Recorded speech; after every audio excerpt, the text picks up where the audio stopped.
again, on behalf of the Mindalia TV team, welcome to this new encounter. Today we are being joined by Dalila Saric, and she is joining us in this space that has been called Awakening and Self-Realization.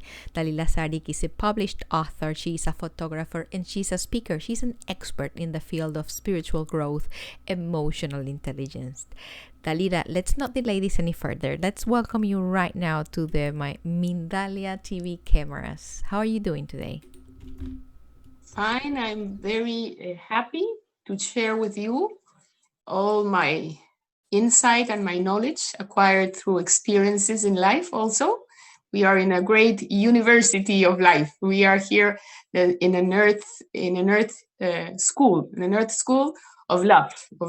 No, and what I want to speak today is about awakening. What is awakening? How can we describe it? Because it's an experience, and each person experiences in a very particular way. So, what do I have to expect of awakening, and how is it that it affects my whole life?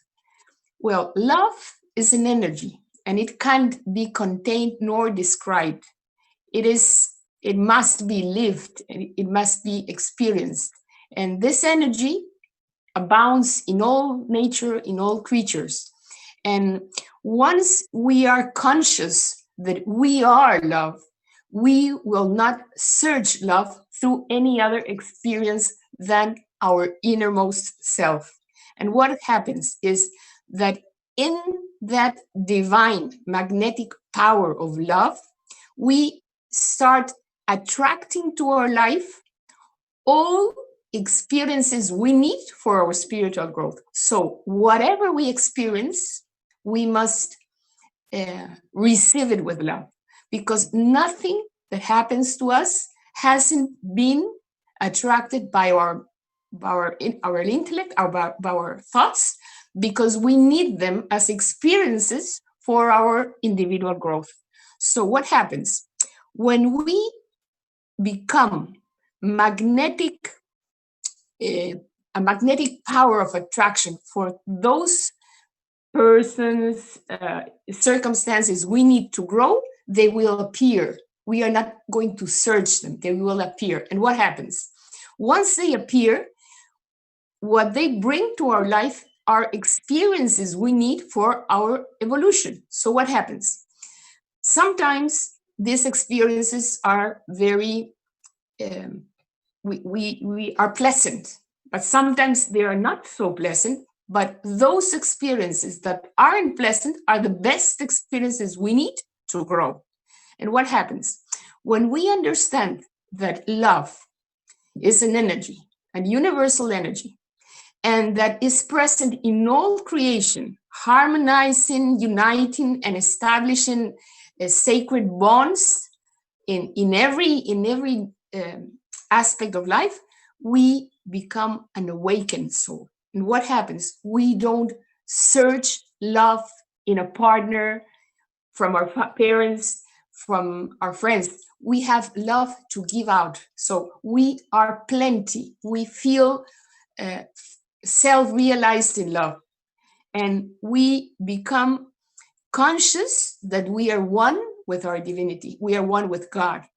And the swaying of human love disappears upon the purity of divine love, because we are not dependent upon the love of creatures. We are dependent upon the love of God.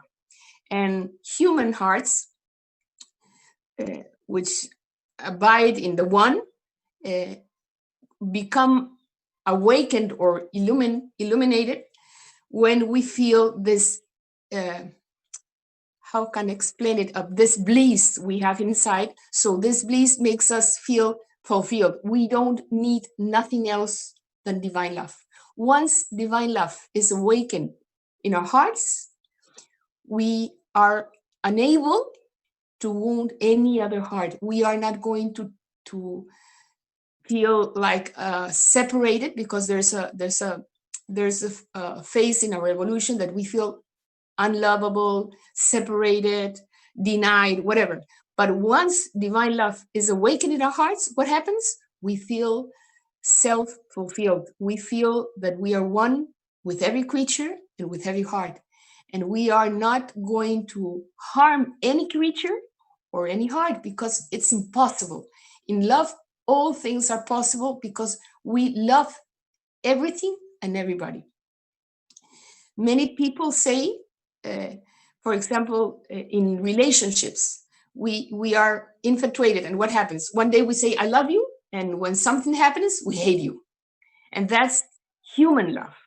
Human love is prone to make mistakes or to make choices that are not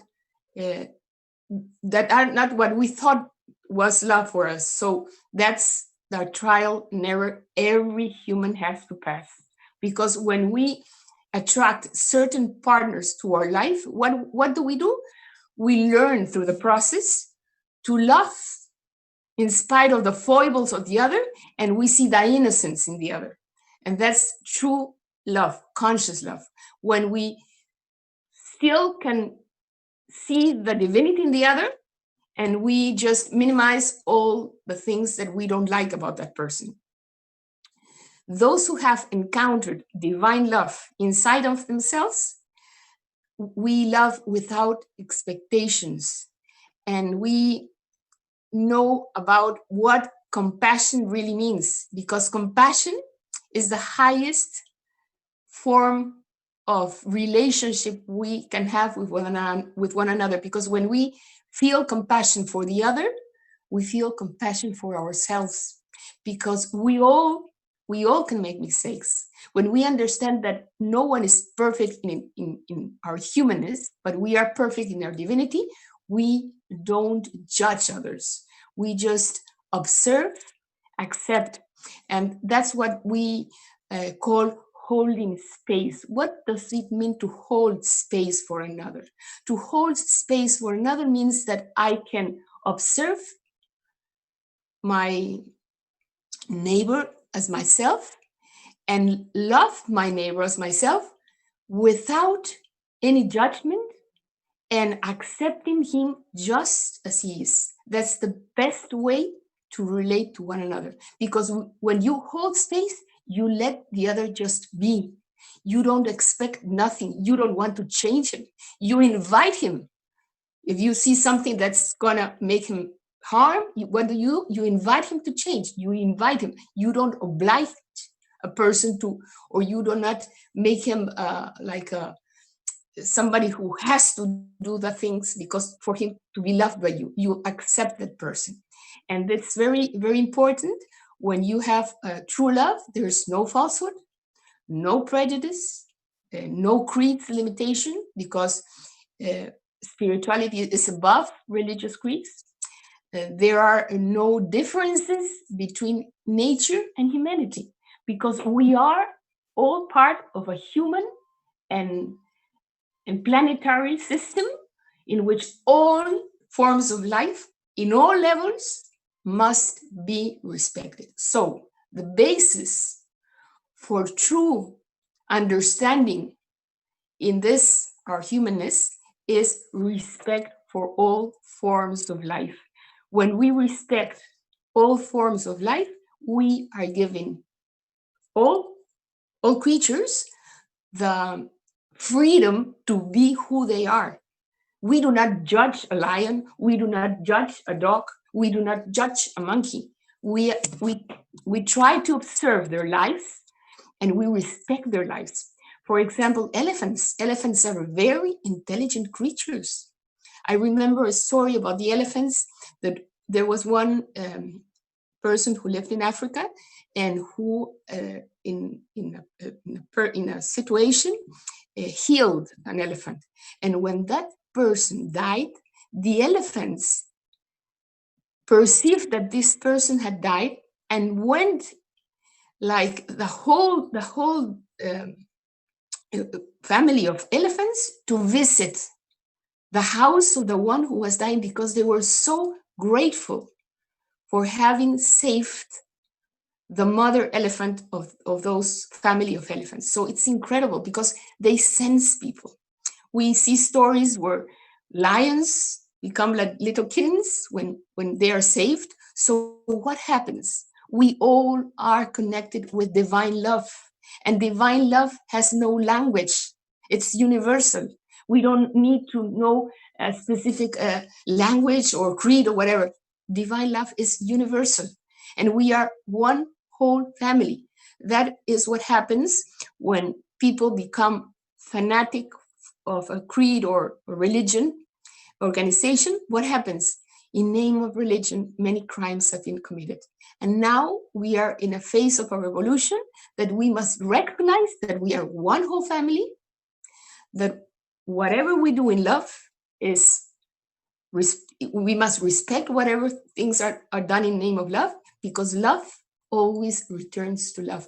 And whatever we think is a mistake, it is not a mistake. It's an experience we must live to be in wholeness and to evolve. Because if we didn't make mistakes, we thought we had this feeling that we are like, I am better than you because I don't make mistakes. No, we all make mistakes, me included. So we all make mistakes to maintain our humbleness. Must be humble. Always we must be humble, because life, with its twists and turns, we don't know what happens tomorrow.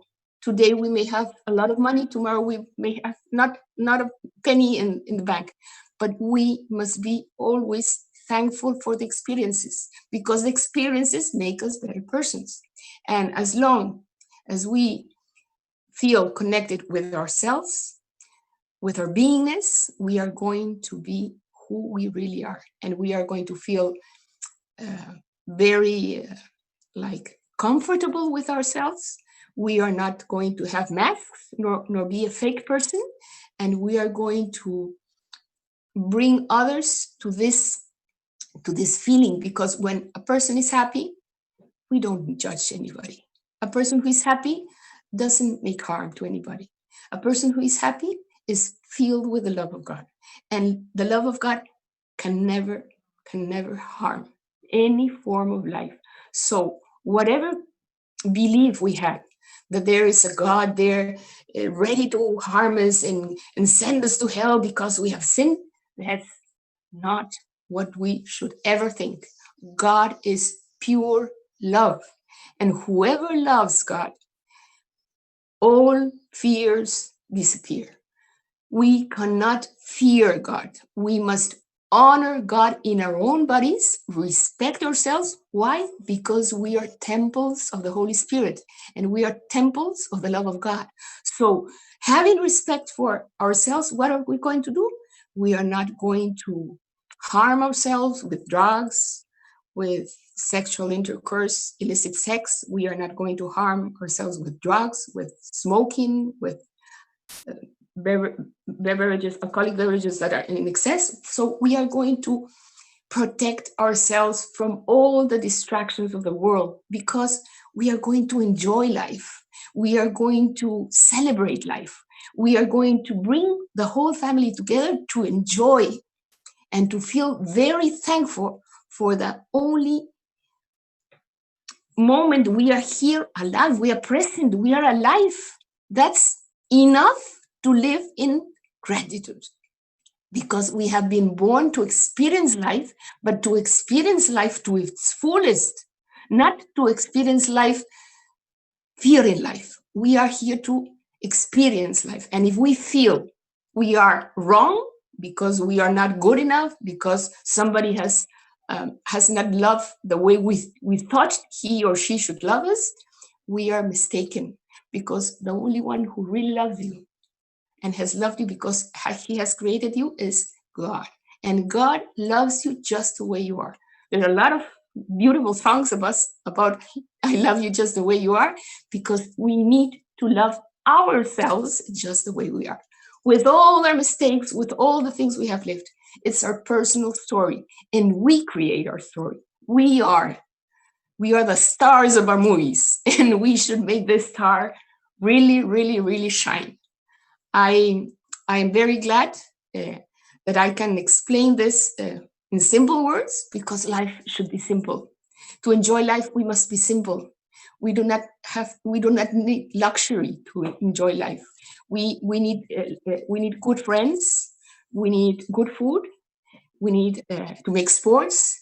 We need to enjoy life because we have been born to enjoy life. And if you are believing that you came here to suffer, that's something you should change in your mind, because you have been born here to enjoy life, to share life, and to share who you are, because we each one of us is unique.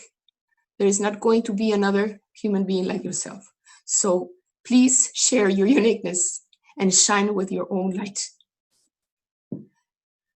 I am very honored. Thank you, to Dalila. We are so Yeah, happy that you're sharing this information with us. Do you want to start with some questions? yes, I can start with some questions, whatever they want to ask. Actually, well, the first question is going to be asked by me. And you were talking about the awakening, and it's something that I find completely interesting. Is awakening is that like a one size fits all, or awakening is a process or an event that can happen to the individuals that in many different ways, as many awakenings as individuals we're gonna find on earth? And I what I have experienced in my life, that we have like mini awakenings. We are like starting to see the light, and then it just shines a little bit and then disappears. It's like God playing with us hide and seek. Sometimes we see a little bit of light, and sometimes we are like in darkness, no? But what happens? This experience is different, because some people say that, no, I have to meditate for 30 years, or I have to make this discipline, or if you are a drunken man, or you are a prostitute, you will never awaken. No, God makes us awaken when He knows we are prepared for it. And sometimes it's like a flash, no? It's wow, you feel whole for an instant, and then you said, wow, what is this? What happened to me? Or for example, you haven't met a friend for many years, and suddenly you meet her and you see, wow, she's shining, she's glowing. What has happened to her? Well, she is now in contact with her own or his own divinity, and her life changes, because you are not going to be the same. You are not going to be the same. Everything changes. Your family life changes. Your job changes. The place you live maybe can change also, because you have a new life. It's what Jesus told us about a second birth. Being birth, it's a birth in spirit and truth. So when we discover the truth of ourselves, of a true identity, that's awakening. Little new lives that come to us, and it can come as often as maybe we allow, or as often as our path requires that light to be shed upon us. We have another question here, Dalila. Before we do that question, I actually want to tell to the people watching or hearing us that we are doing these transmissions simultaneously through YouTube, Facebook, Twitter, Twitch, Periscope, Von Life, and VK. We are reading you. I am right here. I have all the platforms open. So whenever, at any point, if you feel like you want to comment or make a question, we are happy to bring you in. From Colombia, Daniela Salazar is asking, I feel that sometimes I worry a lot for the absence of money.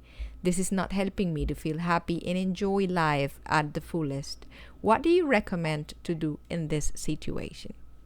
Sometimes the energy of money usually happens. Usually, when there's a lack of money, there's also a thought of scarcity in our own mind. What happens? Usually, there are other emotional blockings in your life that don't make that abundance really alive in your life. And what happens? what I recommend you is to make any therapy in which you can liberate some emotional traumas, because sometimes it's an emotional trauma in your lineage. For example, when there is not a good relationship between yourself and your mother, or your mother and your grandmother, there's something that must be solved and liberated, because prosperity comes from the mother, from the relationship with the mother. And you must heal the relationship with the mother so that abundance flows naturally to your life. And also our own beliefs of scarcity, because the universe is full of abundance. Thank you, Dalila, for that amazing answer. Let's go ahead and get Blanca's question. She is saying that's absolutely true. I love my son beyond logic, and more than that, I love myself. And I see how wrong I am. Can someone be wrong about about loving themselves? I'm not sure if I'm understanding Blanca's question. What do you think? Yes, I don't understand. We usually when we love ourselves, we are in peace with ourselves, and we can love also our family, whatever. But in this process of evolution, there's a point, a crossroad where you must make a decision, and also understand that life is more than family life. That the life you must recognize in the universe is your relationship with yourself and with the whole universal family. Because if you only center your life in your little world, that's your family, you are losing that glorious amount of expanding yourself as a universal creature. When we remain in our little world, we don't see that there's a whole world to explore, that we call it a relationship or with the expansion of consciousness, that makes us conscious of our limitless the identity in our divinity. Because when we are really in contact with our God self, there are no limitations. And we also expand in a way that's limitless, and we become really creative beings, that we need to explore our inner talents and offer them for the benefit of all humanity. And if you allow me, there's this idea that I have, and I may be wrong. You're the expert, but I kind of feel that when we say or we repeat that our children are our world and our whole happiness, it's kind of a burden for them as well. Kind of a burden that they feel that our life depends on them, and whenever they need to fly, whenever they need to go move on and do whatever they came to do with their lives, it could feel like we are like the heavy backpack in the shoulders, right? That's that we what we must work then is attachment. Because usually when we are not attached to family, we I remember when masters told me, no, an advice he gave me is, once your children are grown-ups, you should let them fly alone. And you can be there because you are still alive to help them whatever happens, but they must have their own experiences. Because if you live through their lives, you are not letting them grow. And part of life is to become non-attached. Non-attached makes life flow. With attachment, we really don't live our children live their own lives. Thank you, Dalila. Lupita Garcia, she is asking us from the US, from the United States. I feel grateful every day, but I don't understand why sometimes I'm afraid about my children, 13 and 15. Can you give me an advice? Well, it's normal to have those fears. We all have fears about the uncertainty and how the world is now today. But one must trust that if one has given a good moral, a good values inside our house, and we have been a good example. I have children now that are 40 years old, and they're fabulous because they learn through experience and through example, not by words, my example of life. And once you give your example of life, you shouldn't be afraid, because children do what they see, not what you tell them. If they see you are good parents, they are going to follow your example, and they are going to honor you always. And that's my experience. It's funny how our children keep coming into the conversation, right? The next question that actually I have is I wanted to bring when you talk about self-love, it's kind of a challenge nowadays to have a healthy relationship with ourselves when we are constantly being fed with information of beauty standards. How is beauty supposed to look? How is success supposed to look? What can we do in order to create our own version of beauty, our own version of success? Well, I have experienced a very painful experience, and I'm going to tell you. When I was about 29 years old, when I had 29 years old, I had a problem that my beauty really was spoiled. My beauty was spoiled because I had a paralysis, and really my world changed, because I felt like I always had been appreciated, admired, and how lovely you are, and from one day to another, I was not myself anymore. So I started to go inside, and I started to go inside in such with such a power that I never mind about my beauty anymore. I never mind, and nobody ever minded either. So whomever met me knew the true Dalila, and gradually, without I myself noticing it, my beauty, my outer beauty returned. So when you put all your attention in your inner beauty, it's incredible how everything changes, even your outer aspect. So what I always recommend is put all your attention inside, and the outer will reflect what you have inside, and it offers you miracles. And I believe that was a miracle, because I remember I was not so minimized by what happened, but I remember my eldest daughter, my eldest sister. She was very concerned, and she offered me surgery and whatever to make me return to whom I was.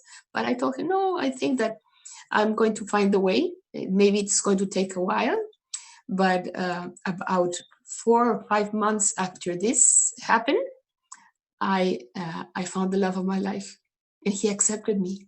He accepted me with my uh, my bad face, no? Because it was my face that was in trouble, and I felt so loved that I forgot. I forgot that I had that problem, and in about 10 years later, they discovered a way to make me return to my uh, to my natural figure. So I was so thankful for the love, because I returned to the love of myself, and for my restoration. So I am a new Dalila. How pretty is it that someone is actually able to be aware of its own inner beauty? We are silenced, or we are blind to our own, capabilities, our own richness within. Let's continue. The next question, it's being made by Moix. How do I become independent from my parents when I have lived with them my whole life? I fear of doing new things. Dalila. What age? What age does he have? You know what age? It's not telling us yet. Let's, if you want, we are going to No, ask because Moix. sometimes, well, if he says all my life, maybe he hasn't ever lived outside the family's life, outside the family's house. It seems So that. what? Yeah. So what happens? We all need. I remember my eldest daughter. She had a lot of conflict with my ex-husband, because once I was like out of the life of the family life, whatever he had, grudges he had against me, he started to become violent Dalila, with let my. me interrupt you really quick. Moix is telling us 26. Okay, no, it's good age to start. It's a good age to start. So what happens? Yeah, I'm going to bring this example because I told my daughter to leave that house, who's just at that age, to leave the house and to go outside of the country to study the masters. And when she returned independent. She returned self-confident, and it was a great lesson for his parent that tried to always act like against women. No, so it was a great evolution for my ex and for my daughter. So I always recommend to be brave and to start a new life, even by little decisions, maybe, and try maybe to live differently, more simple, but independent. Because independence gives you freedom. And the only way to acquire freedom, real freedom from the parents, is to be financially free.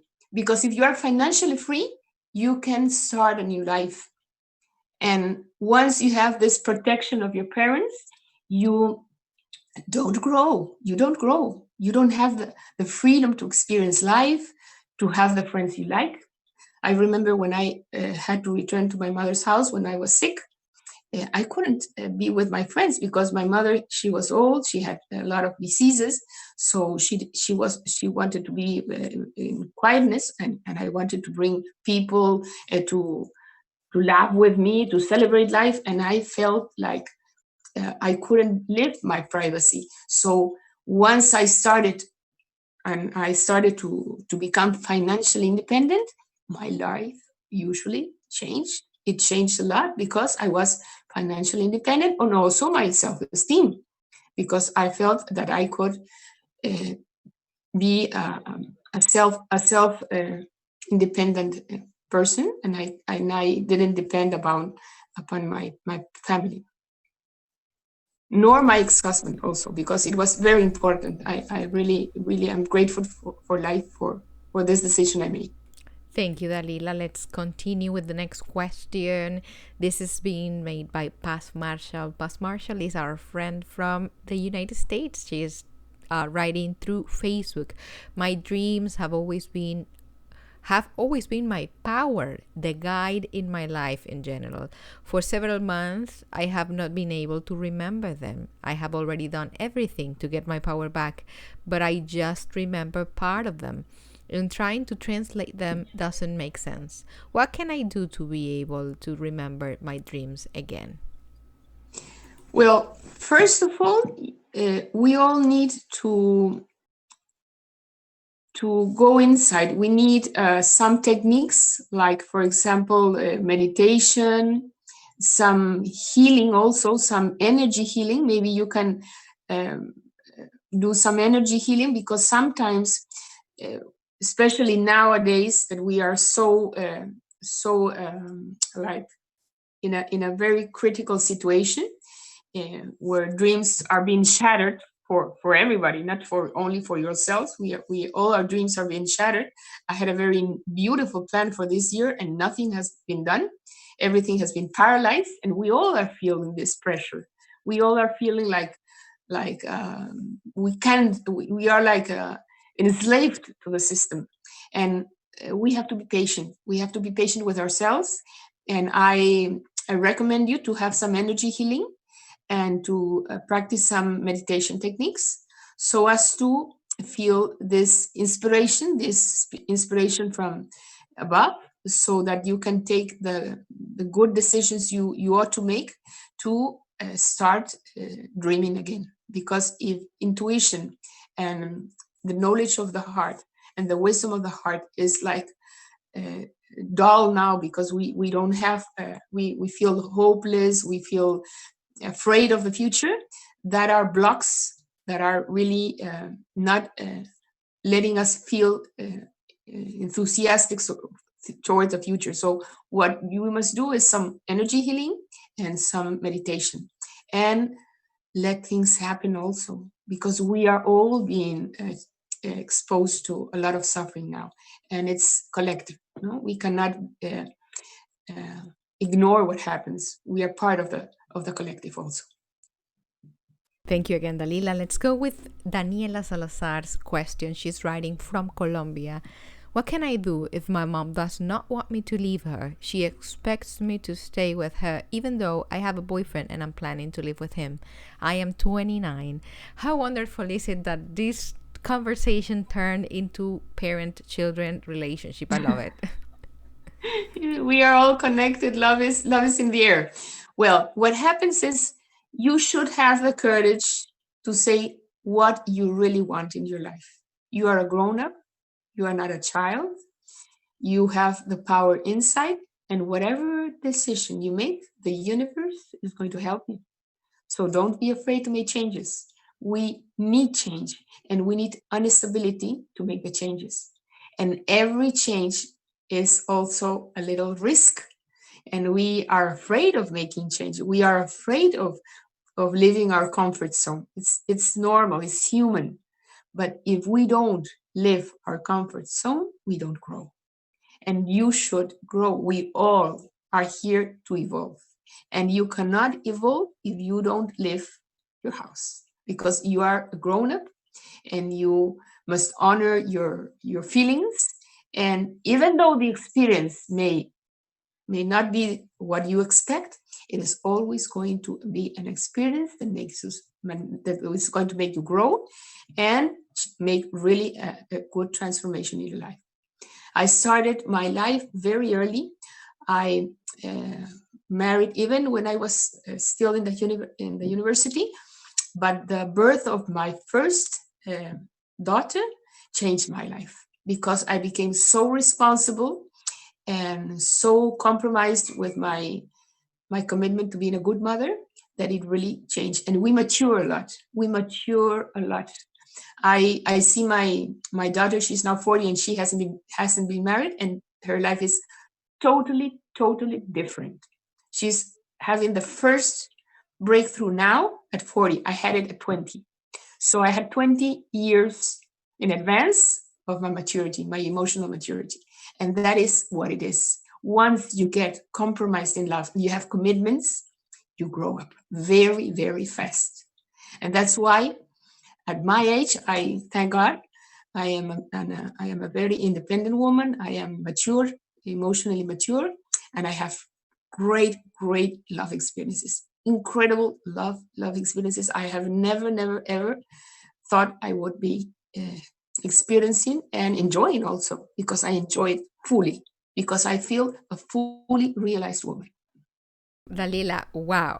I'm so grateful that we have you. And if we go a little bit back to the title of this conversation, Awakening and Self-Realization, I think that if we go back in the tracks of what we've been talking, tiny awakenings happen throughout our lives, tiny self-realizations as we enter in new stages, as we get into new relationships, as if it's with our parents, when we leave the nest, when we get married, or when we decide to join a life with someone else.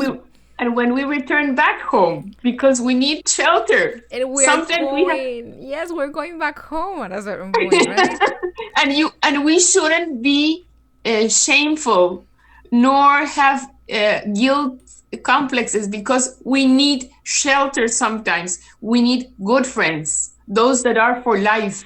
We need our parents if they are alive. They are not going to leave us unprotected. So we need shelter, and we shouldn't be ashamed.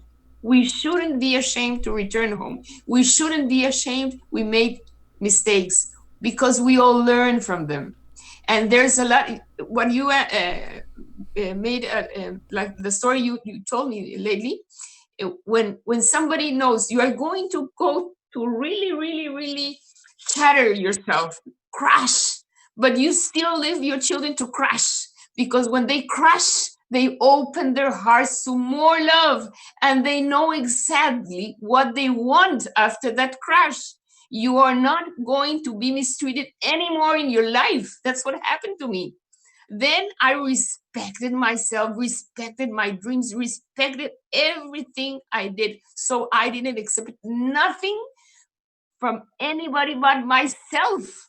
And that made me glorious because I trusted God in me, my God self. And my God self is all powerful. And whatever I dream is going to come true because I believe in God, in my God self, in my divinity. And my divinity is full of love. So why can I search a human love? If I can enjoy it because the other one is so full of love of God, okay, too full of love of God is really, really powerful. But if I'm full of the love of God and the other one is, oh, I am not lovable, then you are like a little ant. You are not a little ant. You are a lion. We allow ourselves to flow through the current, although we know there's a rug of, right in front of us, and that's gonna crack us open. And when that crack happens, that's self-realization. That is awakening, right?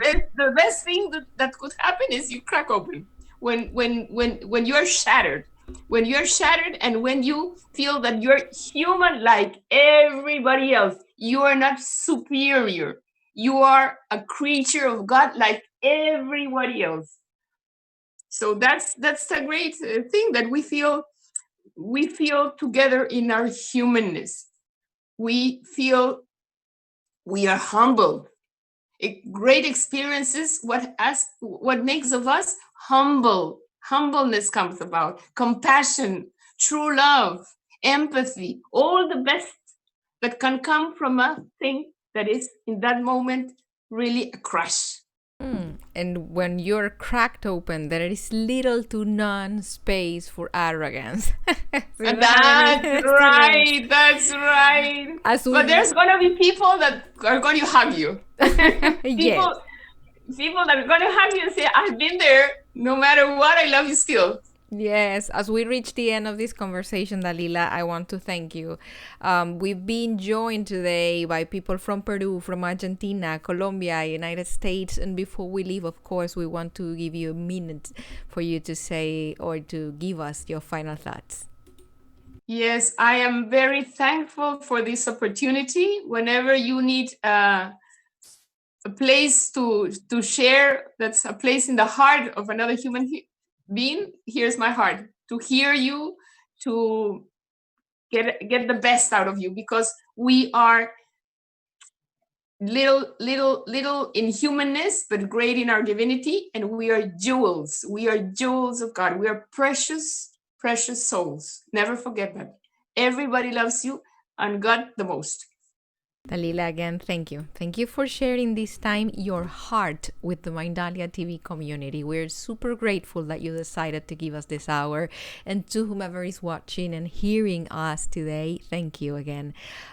We've been giving this transmission simultaneously through YouTube, Facebook, Twitter, Twitch, Periscope, Von Life, VK.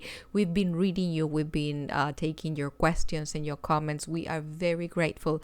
But before saying goodbye, we want to, of course, remind you about Mindalia. Who is Mindalia? We're a community. We're a non-profit organization.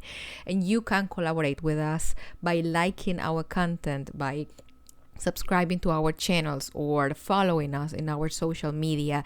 You can leave us a positive comment. Así no entiendas, even if you don't understand what we've been talking today, we're crossing and we're talking in English because we wanted to share what we are sharing on a daily basis in Spanish. We want to share a little bit in English to, for those who can understand, and in order to get farther and bigger, of course. You can share this content with someone that you know that can like or that may benefit of what we have been discussing here today. And of course, if you want, you can donate. And in order to do that, you can go to our website, www.mindalia.com.